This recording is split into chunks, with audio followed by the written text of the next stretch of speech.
La Confédération doit avoir la possibilité de soutenir les mesures prises par les cantons et les communes pour améliorer le réseau de voies cyclables. Elle joue déjà un rôle similaire pour les sentiers pédestres. L'arrêté fédéral inscrit les voies cyclables dans la Constitution au même titre que les chemins de fer et sentiers pédestres. La Confédération pourra par exemple définir des standards nationaux pour le réseau de voies cyclables. L'objectif est d'améliorer la sécurité routière et de réduire l'affluence dans les autres moyens de transport et la congestion automobile. La sécurité peut notamment être améliorée en désenchevêtrant le trafic, par exemple en traçant des bandes cyclables sur la chaussée ou en construisant des pistes cyclables séparées. Un bon réseau de voies cyclables contribue à limiter les problèmes de cohabitation entre les voitures, les cyclistes et les piétons.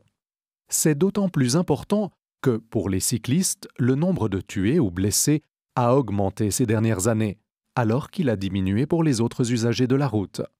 L'arrêté fédéral crée la base légale pour que la Confédération puisse soutenir les projets des cantons et des communes. Il devrait en coûter 1,8 million de francs par an à la Confédération. Ces coûts seront absorbés par le budget de l'Office fédéral des routes. Les voies cyclables resteront cependant du ressort des cantons et des communes. L'initiative Vélo de 2015 est à l'origine de l'arrêté fédéral. Les divers partis et associations qui l'avaient lancé entendaient inscrire dans la Constitution une obligation de promouvoir le vélo. Pour le Conseil fédéral et le Parlement, une telle exigence allait trop loin.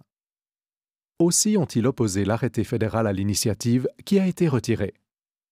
La majorité du Parlement a jugé bon que la Confédération puisse soutenir les voies cyclables à titre subsidiaire, au même titre que les sentiers pédestres. Il lui a semblé judicieux de s'engager davantage en faveur du trafic cycliste.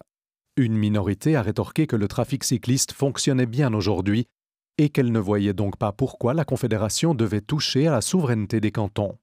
Le Conseil fédéral et le Parlement sont convaincus qu'un bon réseau de voies cyclables contribue à améliorer la sécurité routière. En plus, il réduit l'affluence dans les trains, les bus et les trams. La mobilité va continuer de croître en Suisse. Il vaut donc la peine de mieux exploiter le potentiel du vélo. De plus, le vélo est aussi de plus en plus important pour le tourisme. Enfin, se déplacer à vélo ménage l'environnement.